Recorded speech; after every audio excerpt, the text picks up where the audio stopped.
Hey, yo, shout out to Bethany Hamilton, and actually round of U.S. female surfing icon slams World Surf League for allowing dudes to compete in the female surfing competition. Let's keep it a buck, okay? She actually, she lost her arm. She lost her arm in a shark attack when she was out swimming, and she made a recovery. And did she win a world championship afterwards? But regardless, she is talented enough to continue to hop on that surfboard and surfing, man.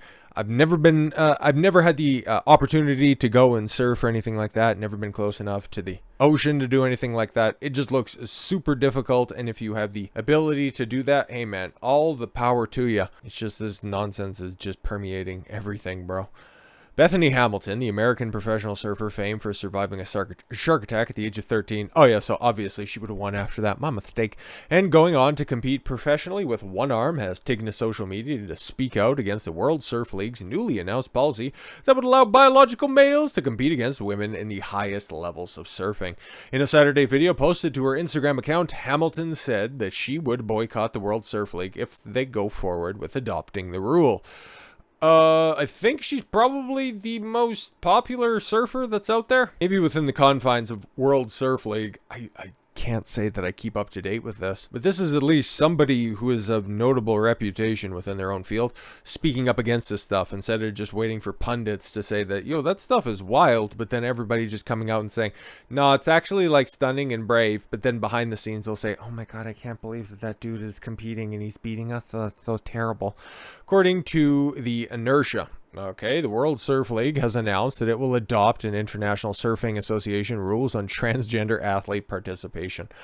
Why? I don't know what the world of competitive surfing looks like. I don't know how competitive the male side of this is, and I can theorize what sort of biological and physiological advantages a man would have over a female when it comes to surfing. I'm just wondering how many people are going to be taking advantage of this stuff, because what's the common complaint to the people that just want to have the transgender policy, the people that are pro this type of nonsense? I like to play a character every once in a while that just likes to advocate for that, and just because I just want to accelerate all this nonsense. Let's just get to the logical conclusion. Somebody's going to end up having to die at the hands of one of the competitors in order for anybody to run this stuff back. Not hoping for it, I just know that's how this stuff ends. There has to be a maiming, a disfiguring, a permanent paralysis, all the way up to death in order for anything to change. Or having an entire podium, an entire championship celebration at the end of the year with a bunch of full beards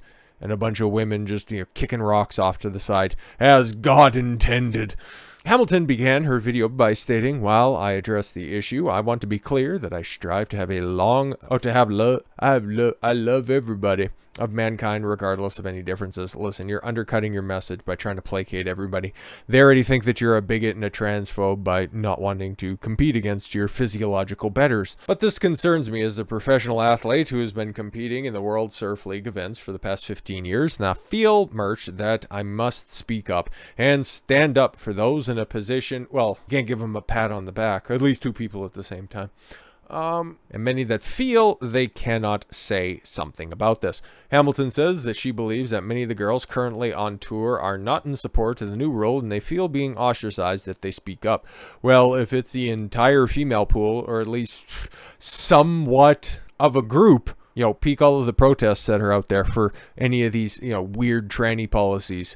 It's only a handful of people, but they're awfully vocal. Why not just try to run that back from the other side? Haven't seen it tried before. It's just a bunch of people mumbling under their breath while their sport ends up getting co-opted by a bunch of weirdos. Hamilton continued to pose a number of questions to consider in regards to the rule change, including how this rule playing in other sports like swimming, running, MMA. Oh, it's hilarious, actually. Thanks for asking. Have any current league surfers been asked about their opinions on the rule? Is a hormone level and honest and accurate depiction of someone indeed as a male or a female? Yeah, that's the standard that they're running with. What was it, 5 millimoles or whatever like that? Yeah, 5 nanomillimoles consecutively for 12 months. But you still went through, puberty as a male. But hey, if you can just go ahead and get on enough blockers for the time being, as long as you can pass the test. It's not like professional athletes are known to just mask and get through a test every once in a while. That never happens. and then just come through and beat the brakes off of everybody else. Hamilton also questioned why the rule change only addresses biological males who identify as women and not biological females that identify as men. Oh, probably because there's no restrictions. Hey, if you want to go compete with the men, if you want to go compete on the A team, if you want to go try to make varsity, be more than welcome to come through. I don't think NASCAR had a policy against female drivers, but Danica Patrick showed up and results speak for themselves. I personally think that the best solution would be to create a different division so that the weirdos and the freaks can go and party over there. So that all can have a fair opportunity to showcase their passion and talent. Yeah, but if you had a bunch of, D-level dudes out there competing, nobody would watch that. Everybody wants to tune in for a freak show.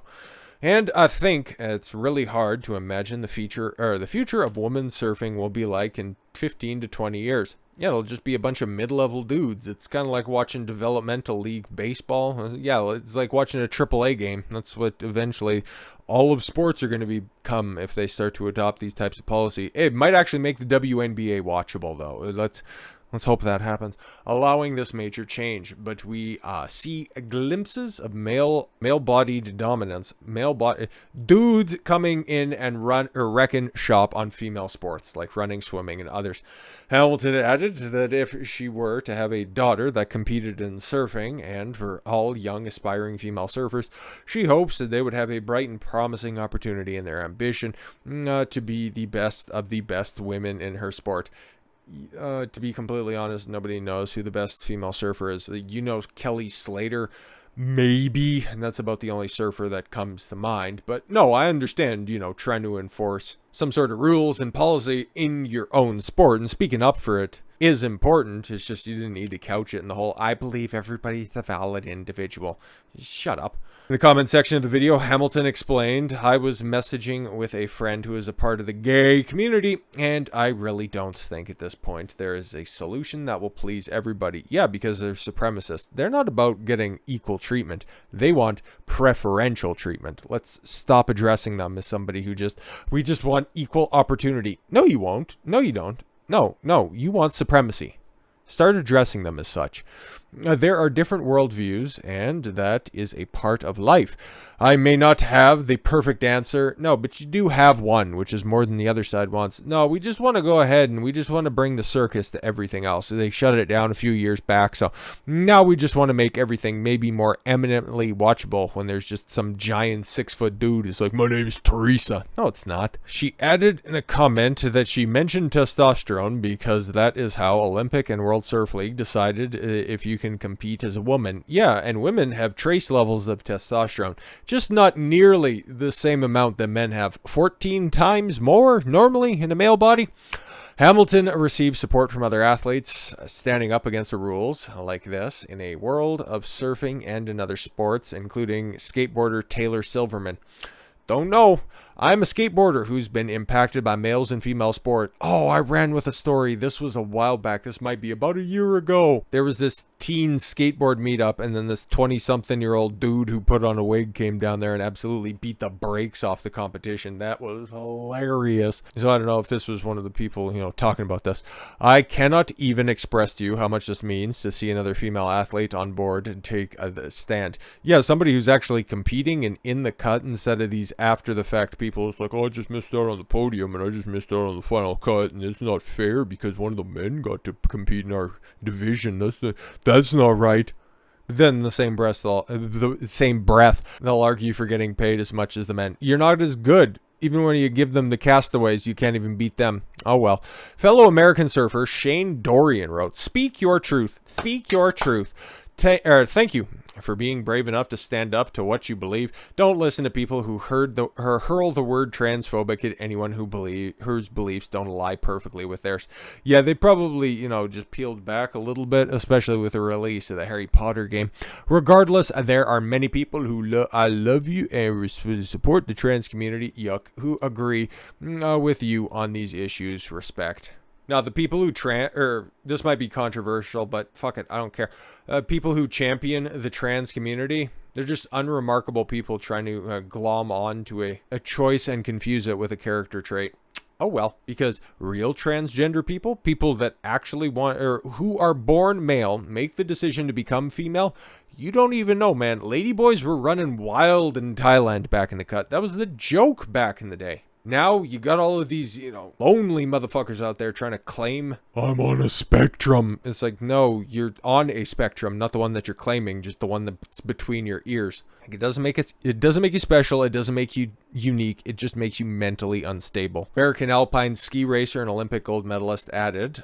This is what? Oh, this is Shane Dorian. I guess he's accomplished. I support you, Bethany. Thanks for speaking up for all the women and girls out there, and those who are interested in questions to navigate this difficult topic, and let's hope we can keep fighting for the future of women's sports. Riley Gaines, a female swimmer who tied with UPenn biological male swimmer Leah Thomas at the NCAA championship last year, was told that Thomas would be given the trophy on the podium, wrote, "Thank you for using your platform to share this. I cannot express how inspiring this is." Yeah, but why do we care what the opinion of a loser is? I'm just waiting. Because eventually this is going to get so ridiculous where everybody's just going to turn and look and go, wow, we should probably do something about this. But as of right now, it's just a right-wing conspiracy theory in order to silence marginalized voices. Yeah, get fucked. Y'all are a fraction of a percentile of the population, and hey, if you're so offended by that, hopefully I don't contribute to the 41%. But if I do, sucks to suck, I guess. With all that said, thank you all very much for the gift of your time. I've been Don Consuelo. I want you to follow your gut and get after it. Take care, everyone.